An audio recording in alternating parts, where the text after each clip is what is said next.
आज आमच्या आनंदाच्या क्षणामध्ये सर्व आलेले ग्रामस्थ आष्टी, पाटोदा, शिरूर आणि बीड जिल्ह्यामधून आणि नगर जिल्ह्यामधून आलेल्या सर्व पाहुण्यांचं मी हार्दिक असं स्वागत करतो. आणि आमच्या वराबद्दल म्हणजे नवरदेवाबद्दल थोडी माहिती देणार आहे मी. ती माहिती अशी आहे की तो त्याचा जन्म झाल्यानंतर तो आमच्या मूळ गावी म्हणजे टाकळी याच गावी शिकला. त्याच्यानंतर त्याला मी आष्टीला शाळेमध्ये घातलं. त्याच्यानंतर तो प्रवरानगर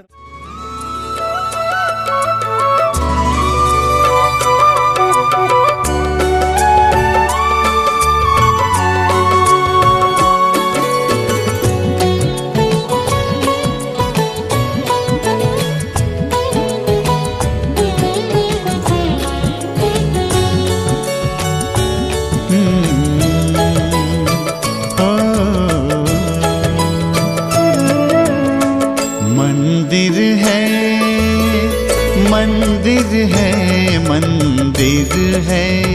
घर ये हमारा, मंदिर है घर ये हमारा.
फूलों में खुशबू है, इस दिल में एक तू है.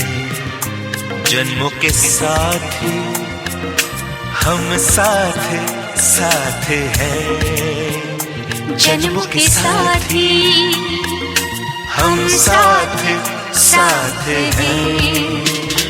नैनों में ज्योति है, सीपी में मोती है.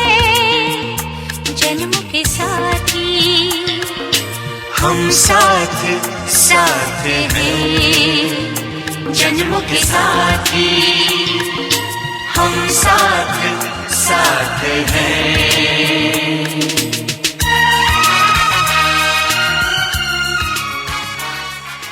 पुढे जाऊन त्याला पाचगणीला शाळेत पाठवलं आणि नंतर त्याला लातूरमध्ये सुद्धा काही दिवस 12वीच्या माध्यमामधून साठी ठेवलं होतं.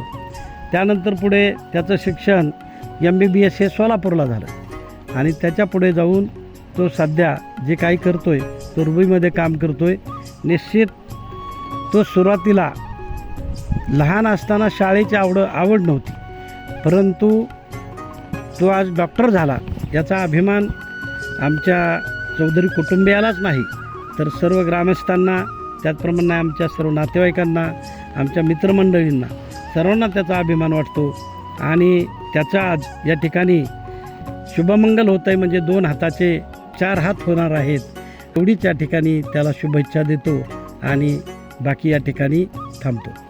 आमच्या घरातलं सोनू म्हणजे सर्वांचं आवडतं व्यक्तिमत्व.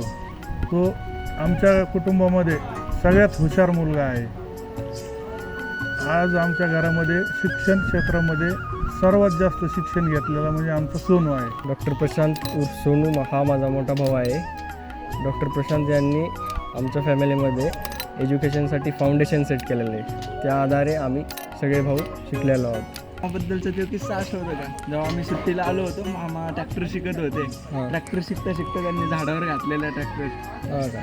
लहानपणी रडत होता, चळीत होता. सोनूचा जन्म 3 मार्च 96 झाला आहे आणि त्यानंतर ज्यावेळेस जन्म झाला त्यावेळेस पहिला सगळ्यात मोठा मुद्दा हा होता की वैष्णव करायचं होतं आम्हाला घर.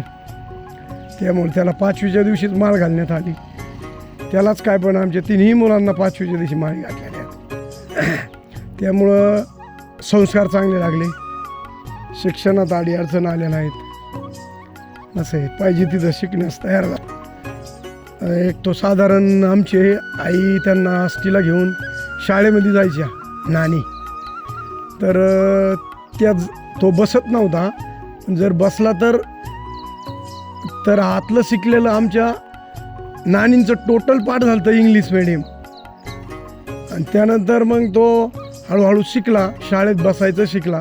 नंतर मग तो आष्टीला काही दिवस राहिला, आठरे पाटलाकडे राहिला, नंतर प्रवाराला राहिला, नंतर भोसला मिलिटरी स्कूलला नाशिकला राहिला. आणि नाशिकच्या नंतर तो 5 गणीला शाळेत गेला. लातूरला त्याला क्लास लावला आणि क्लास लावल्यानंतर मग तिथून पुढे MBBSची तयारी झाली आणि नंतर MBBSला त्याचा नंबर सोलापूरच्या कॉलेजला लागला. तो ना म्हणजे एवढा शांत आहे की घरातले काहीही कामं सांगितले तरी तो ऐकतो आणि बाहेर गेला तरी बाहेरच्यांसारखं राहतो, लहान मुलात गेला तरी लहान मुलांसारखं राहतो. आणि ज्या त्या कुठंही शाळेत टाकला तरी तिथल्या वातावरणात तो राहिला, कधीच म्हणला नाही तुम्ही राहणार नाही आहे. त्याला तुम्ही सोनू म्हणून ओळखतात. त्याचं नाव प्रशांत आहे आणि तो माझा मोठा भाऊ आहे. जर मी त्याच्याबद्दल थोडक्यात सांगितलं तर लहानपणीपासून म्हणजे आमच्या आईवडिलांना एवढं काही इंग्रजी यायचं नाही. लहानपणीपासून जे आमचे रिझल्ट्स असतील, शाळेतले जे काही मार्कशीट असतील तो बघायचा, किती मार्क्स पडायचे काय सगळं तोच बघायचा. पूर्ण 12वीपर्यंत सगळं त्यांनीच बघितलेलं आमचं. त्यानंतर आमच्या स्ट्रीम्स बदलले, त्यामुळं मी इंजिनिअरिंगमध्ये गेलो, त्यांनी MBBS कंप्लीट केलं. आत्ता पण जॉब होता तेव्हा म्हणजे जॉबच्या वेळेस पण तो विचारायचा काय कसं आहे, कोणती कंपनी हे ते. आजपर्यंत जेवढ्या पण संकटी आल्यात, जसं की आपलं हे शिक्षणाचं झालं, कॉलेजेस झाले किंवा प्लेसमेंटच्या वेळेस, तर त्याच्यात सगळी मदत झाली. आणि आय गेस आम्ही जिकडे गेलो, लातूर झालं, पुणे झालं, आम्ही सगळ्या सोबतच राहायचो आम्ही दोघं पण. आणि तेच, आणि आता हे आमच्या घरातलं म्हणजे आमच्या तिघांमधलं सगळ्यात मोठं आहे असल्यामुळं त्याचं आमच्या ह्याच्यातलं पहिलंच लग्न आहे. आणि माझं फर्स्ट इयरचं PG चालू होतं. त्यानंतर वडिलांनी स्थळ आणलं, तर ते स्थळ आमलेंनी आणलं होतं. मग आम्ही मुलगी बघायला गेलो. ही पहिलीच मुलगी होती बघितलेली. त्यानंतर आम्हाला निर्णय विचारण्यात आला. मग आम्ही पहिल्याच मुलीसाठी हो म्हणलो.